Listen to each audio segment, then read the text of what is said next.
People hate camping and backpacking for many reasons: bugs, weather, no sleep, but arguably the biggest reason is being cold at camp. And if you've ever froze at camp, here's 4 mistakes that you're probably making. And thanks to Osprey for sponsoring a portion of this video. Number 1, thinking your sleep setup is accurate. Okay, we're gonna nerd out here for a second. In order to understand what I'm telling you, you're gonna need to understand how these things are actually tested for temperature ratings and warmth. Okay, let's first talk about your sleeping bag. They're tested using the EN, or European norm, or its updated ISO standard. The problem is that companies don't have to use it. Either way, here's how it works. They take a mannequin, a human-shaped dummy with sensors, dress it in standard clothing, and place it inside of a sleeping bag. The mannequin is heated to simulate body temperature, and sensors measure how much energy is needed to maintain that temperature in a cold chamber. Then they use a sleeping pad with an R value of around 4.5 to 5, often a foam pad, to simulate realistic insulation from the ground. So out of this, they come up with 3 ratings, and I'm gonna get very specific for you. First, you got the comfort rating. The temperature at which a standard woman, defined as a 25-year-old, 132-pound or 60-kilogram female, 5'2" or 1.6 meters, can sleep comfortably. And then you have the limit rating. This is the lowest temperature a standard man, defined as 25 years old, 154 pounds, 70 kilograms, 5'8" inches tall, or 1.73 meters, can sleep comfortably. And then you have the extreme rating. This is the survival threshold for a standard woman where hypothermia risk begins. So yeah, it's a lot. They try to mimic conditions. So they put humidity around 60% and they have slight air movement. Then they put the mannequin on the pad and zip it up into a sleeping bag with the hood on. The test also assumes a healthy adult, a tent for wind protection, and no external factors like wet conditions or poor nutrition, which can affect real-world warmth. So basically, if your sleeping pad is cold at night, that's telling you that your R value isn't warm enough for you or your situation. And it's also gonna affect your sleeping bag or your quilt's ability to keep you warm. Now, the sleeping pad is tested very differently, but uses another standardized test called ASTM, and that stands for American Society for Testing and Materials. So first, the pad is placed between a hot plate, mimicking body heat, and a cold plate, mimicking ground, and a ground temperature of 41 degrees Fahrenheit or 5 degrees Celsius. And then it's kind of compressed a little bit to simulate a person's weight. Then, energy needed to maintain the hot plate's temperature is measured, and R value is calculated as R equals temperature difference times area divided by heat flow for you super nerds. The R in R value actually stands for resistance, specifically thermal resistance, which measures how well a material like a sleeping pad resists the transfer of heat. It's all done in a controlled chamber. And then they use the numbers to rate the R value with 3 to 4 for 3-season use and 5+ for winter. So the bottom line is basically this. When you're shopping for sleeping pads or sleeping bags, if the ones you're looking at are not ASTM or ISO or EN rated, find another company. The only exception is buying a quilt. As far as I'm aware, and feel free to comment below to correct me, there's not a standard to rate them yet, so look for good loft as a guide for warmth.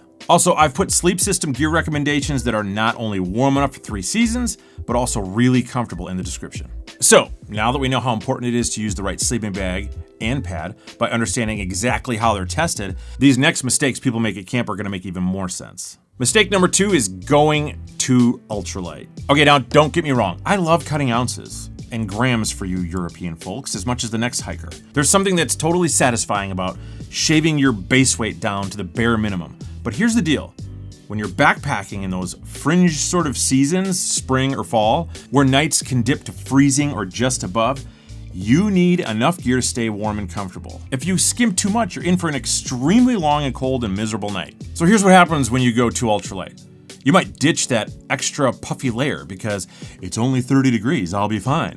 Or you might swap out your 20-degree sleeping bag for a 40-degree quilt to save a few ounces, thinking you can just sort of wear a jacket to bed. Maybe you leave behind a proper tent and go with a minimalistic tarp because the weather says it's going to be clear skies. If that sounds familiar, I just want you to know that I've been there as well. In the shoulder seasons, you're going to need more margin for your gear.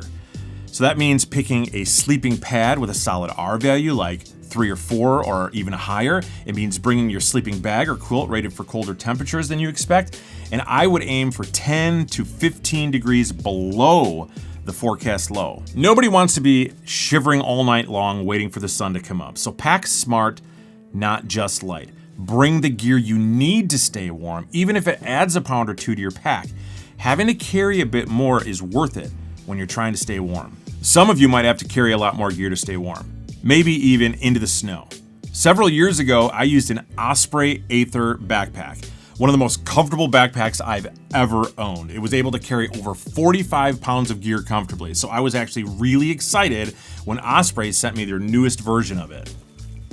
This is the Osprey Aether Pro 75. This pack is for the experienced backpacker or guide or mountaineer. It features their most advanced fabrics, features, comfort, and durability. A heavy-duty customizable suspension system in a lighter package allows you to remain mobile under a heavy load. It has maximum carry for a minimal weight, combines Osprey's most capable load-bearing suspension with a versatile, simplified, strippable bag design that reduces pack weight to a minimum.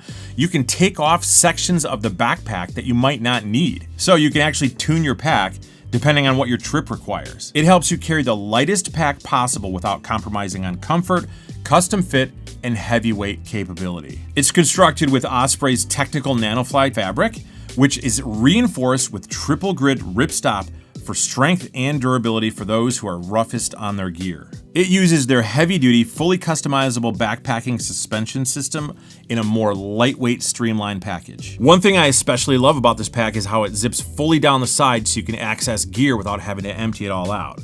I kind of wish more packs had this feature. It has dual front compression straps with wing jacket compression, removable dual ice tool loops with upper cord attachments, removable sleeping pad straps. It has a sternum strap with a whistle. I love whistles.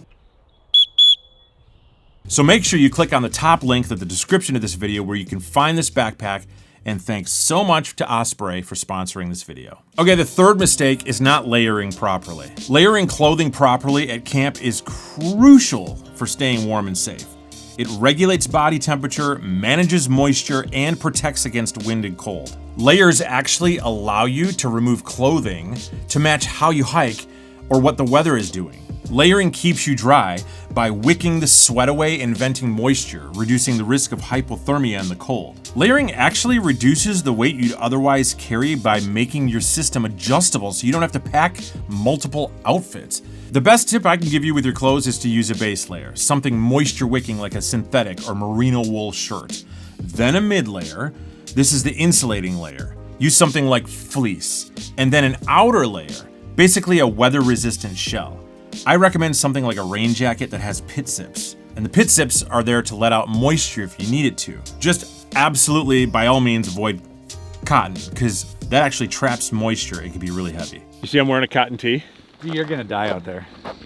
You literally. Oh, you're wearing a cotton tee. What? You weren't supposed to see that?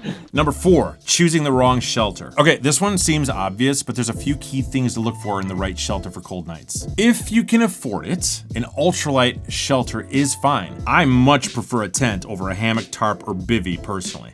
I just kind of like to have the extra living space. You just want to make sure of a few things. Make sure it's a tent that blocks wind but still ventilates. Wind can strip away the warm air around your body, but a fully enclosed tent can hold in moisture, which brings the cold back. So find a tent where the rainfly doesn't hug the ground completely, but still directs the wind over the top. And make sure it has vents on the top of your tent. The idea is to block wind out, but allow dry air to flow from the bottom and push the moisture up out of the top vents. There's nothing wrong with a single wall tent as long as you keep your gear away from the wall of the tent. When your warm body is inside of the tent, it's gonna collect moisture on the outer wall of the tent, and whatever touches it is gonna get wet too. A double wall tent can prevent this by adding a barrier between you and the wall, but it adds a bit of weight. One thing I really do like about a double wall tent in cold temperatures is that it actually can keep the temperature up a couple degrees by adding that second wall of insulation, so keep that in mind. Hey, does anybody want to go camping with me? That's right, you can go camping with me. We're doing a bougie car camping trip this July to Yellowstone National Park. I'll put a link in the description below that gives all the details. Thanks, and we'll see you on the next one.